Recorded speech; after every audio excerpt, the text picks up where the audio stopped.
हाँ जी, तो आज हम शुरुआत करने जा रहे हैं एक नए सेशन की। इस सेशन में हम समझेंगे कि कितने टाइप के डिस्प्यूट्स किसी हस्बैंड वाइफ में, किसी स्पाउस के बीच में अराइज हो सकते हैं। उनके लिए क्या क्या रेमेडीज अवेलेबल है, क्या क्या कानून के प्रावधान हैं जिसके अंतर्गत वो कोर्ट के समक्ष अपनी अर्जी लगा सकते हैं, अपनी प्रेयर कर सकते हैं। तो चलिए शुरुआत करते हैं।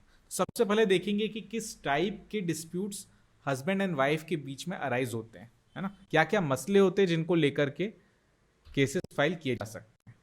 तो सबसे पहला है बायगेमी। अगर हस्बैंड एंड वाइफ के बीच में इस बात को लेकर के झगड़ा है कि हस्बैंड या वाइफ में से किसी एक ने दूसरी शादी कर ली है ना, तो जिस पर्सन जो एग्रीव्ड पर्सन है वो कंप्लेंट फाइल कर सकता है अंडर आईपीसी। तो बायगेमी को लेकर के केस फाइल हो सकता है। दूसरा, अगर कोई हस्बैंड या वाइफ अपनी स्पाउ के साथ नहीं रहना चाहता तो उस कंडीशन में वो या तो चाहे तो सेपरेशन के लिए प्रे कर सकता है कोर्ट से। अगर कुछ टाइम के लिए, मान लीजिए हस्बैंड को कुछ बुरी आदतें हैं या वाइफ को कोई बुरी आदतें हैं, दोनों के नाम इसलिए लेना जरूरी होता है क्योंकि इक्वालिटी का जमाना है, नहीं तो लोग गलत समझ लेते हैं। ओके, कि सिर्फ हस्बैंड को पॉइंट आउट किया जा रहा है या वाइफ की गलती को पॉइंट आउट किया जा रहा है, इसलिए मैं दोनों बार कई बार बोल देता हूं, है ना। तो अगर कोई स्पाउ चाहता है कुछ दिनों के लिए सेपरेशन, तो वो सेपरेशन क्लेम कर सकता है या फिर डाइवोर्स भी क्लेम कर सकता है। तो ये हो गया एक सेपरेशन या डाइवोर्स से रिलेटेड इशू। फिर आ जाता है कंजुगल राइट्स। अगर कोई हस्बैंड या किसी वाइफ ने अपने स्पाउ को बिना किसी योग्य कारण के डिप्राइव कर रखा है, पृथक कर रखा है, अलग कर रखा है, उस कंडीशन में आप कंजुगल राइट्स के लिए केस फाइल कर सकते हैं, है ना। उसे कहा जाता है restitution of conjugal rights. Okay, फिर आ जाता है मेंटेनेंस। अगर हस्बैंड अपनी वाइफ का मेंटेनेंस नहीं कर रहा है तो उस कंडीशन में मेंटेनेंस को लेकर के केस फाइल किया जा सकता है ना। फिर इसके बाद आ जाता है प्रॉपर्टी। प्रॉपर्टी को लेकर दावे लगाए जा सकते हैं। अब यहां पर एक मसला ये भी आता है, कई बार ये कहने में आता है कि क्या स्पाउस का एक दूसरे की प्रॉपर्टी में कोई हक है, क्या वाइफ का हस्बैंड की प्रॉपर्टी में कोई हक है। तो इंडियन लॉ में एज सच कोई हक प्रॉपर्टी में जीते जी नहीं है। मरने के बाद एज ए सक्सेसर आपको मिलेगा, but during the life time नहीं मिलेगा। एक दो एक्सेप्शनल जजमेंट आए हैं लेकिन वो सुप्रीम कोर्ट सेटिसाइड कर देगा। सुप्रीम कोर्ट तक मामला पहुंचेगा जब तक सेटिसाइड हो जाएंगे, तो उस पर विचार करने की अभी आवश्यकता नहीं है।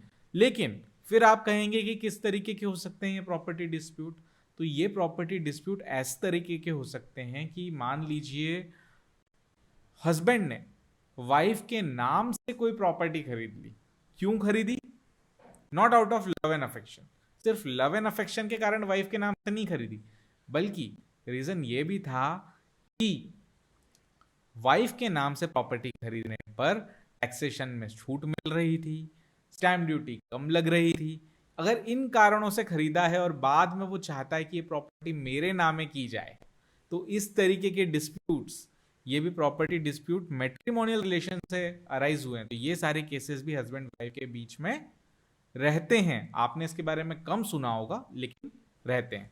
फिर आ जाता है डोमेस्टिक वायलेंस। अब डोमेस्टिक वायलेंस क्या होता है, ये हम जब डोमेस्टिक वायलेंस की कंप्लेंट देखेंगे उस वक्त हम डिटेल में समझेंगे। लेकिन अभी आप इतना समझ लिए कि हाँ, डोमेस्टिक वायलेंस से रिलेटेड केसेस भी होते हैं, है ना। फिर आता है चाइल्ड कस्टडी। अब हस्बैंड एंड वाइफ के बच्चे हुए हैं, वो बच्चे की कस्टडी कौन रखेगा, इसको लेकर के भी अक्सर डिस्प्यूट्स होते हैं।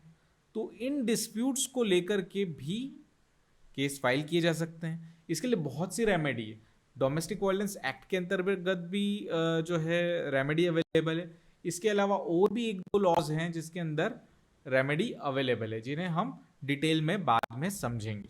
ओके, फिर आता है 498A। अब 498A में प्रताड़ना जो होती है, दहेज प्रताड़ना मुख्य रूप से वो है, या फिर जान से मारने की कोशिश करना वो भी है। 498A सेक्शन को हम अलग से समझेंगे। अभी सिर्फ इतना समझ लीजिए कि मुख्य रूप से किन किन प्रकार के डिस्प्यूट्स हस्बैंड एंड वाइफ के बीच में हो सकते हैं। तो आई होप आपको ये सारे डिस्प्यूट समझ में आए हों। अगर इनके अलावा भी कोई डिस्प्यूट हस्बैंड एंड वाइफ के बीच में हो सकता है तो कमेंट बॉक्स में लिखकर बताइए, उसे भी हम आगे के सेशंस में कवर करेंगे। ओके, तो मिलते हैं नेक्स्ट सीजन में। Thank you very much.